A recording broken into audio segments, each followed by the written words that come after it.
All right, here she is. I just cut the tape. Let's open it up and see what's in here. So we got some packaging in here.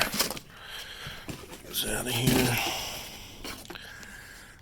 Very heavy-duty cord. A couple of bits.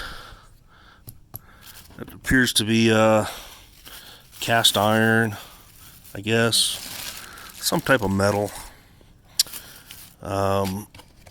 So you got the hammer, instruction booklet, and some gaskets or brushes or some kind of stuff in there. Oh, professional grease. Huh. That's nice. Yeah. So, seems pretty good, you know. So we'll give it a shot and bust some concrete up. Oh, it comes with a rag. That's always nice. That's pretty nice. Like microfiber.